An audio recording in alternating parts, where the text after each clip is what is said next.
Hello and welcome to Finland, welcome to Rauta. This is Uncreationist with its debut album Whirlwind in the Ashes.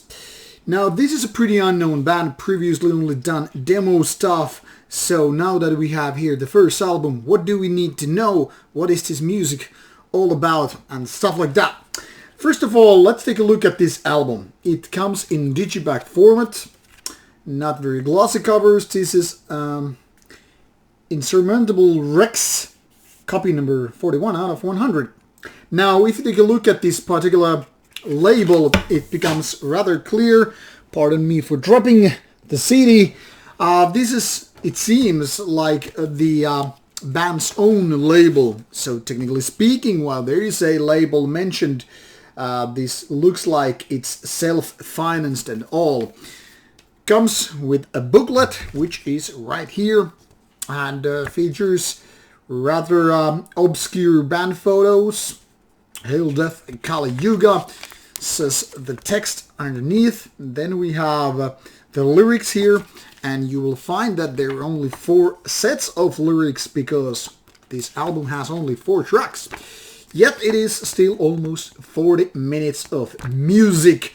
And the style here is, well, that's a tricky one because this is technically speaking, as it is labeled here on Metal Archive site, death/black/doom metal. Now, let's be honest about it, I really don't find much doom metal within here, but definitely this is a combination of death and black metal.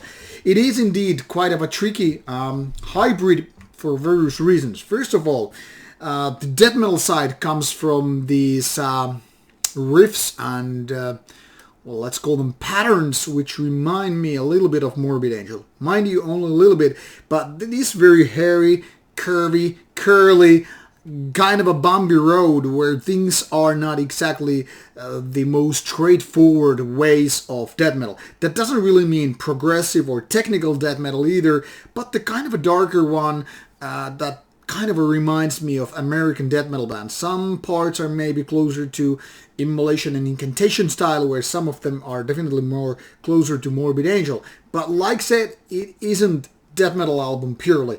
So even though it's flirting with these ideas and being kind of a messy and all over with these lengthy songs and all, it's quite something different. But those parts are definitely right there. This album is mostly dominated the rather dark atmosphere, which then again is very fitting because it's death and black. Now for black metal perspective, then again, it doesn't really sound like a black metal recording. So it's kind of one of those hybrids that kind of eludes the tags where you're like, hey, it's death metal. Not really. It's black metal. Not really exactly that. And then they're like, so what it is? Then this kind of a doom metal? Well, it's definitely a crossover hybrid that goes a little bit all over the places. And that's what makes this rather hard to approach. Now, first of all, let's tackle the problem number 1 here, these track lengths.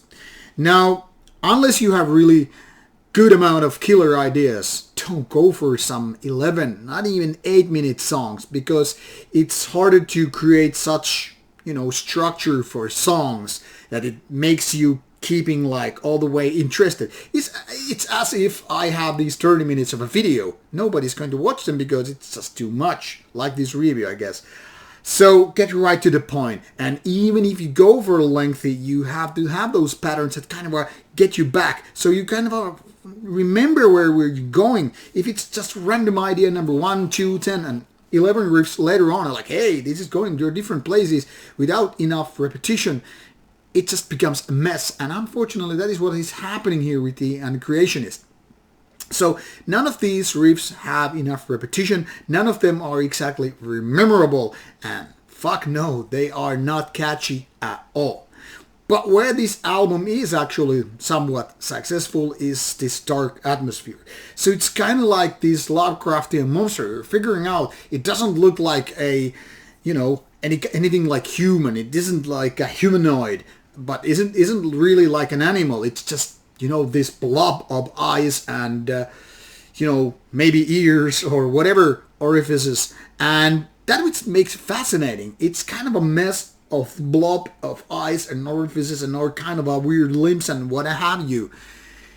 And to that degree, this album is somewhat likable because it's dark, it's Lovecraftian, but in terms of good, memorable music with some catchy riffs and chorus parts and something that you want to bang your head or fist to, not so much.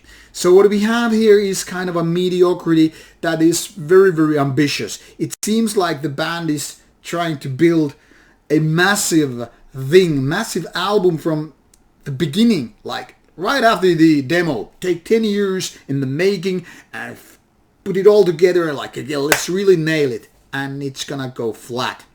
So this is a very problematic album in that sense. Not toxic problematic, if you're figuring out that, but having 4 lengthy songs which do not lack, I mean, it doesn't have those interesting riffs and parts and, you know, ideas that really are like, yeah, we're nailing it. It's just like one mass of riffs and ideas which don't really go into any certain direction. It's going a little bit everywhere, which means once you take a step left, once you take a step right, and a little bit forward, and then you go backward, you're where you started.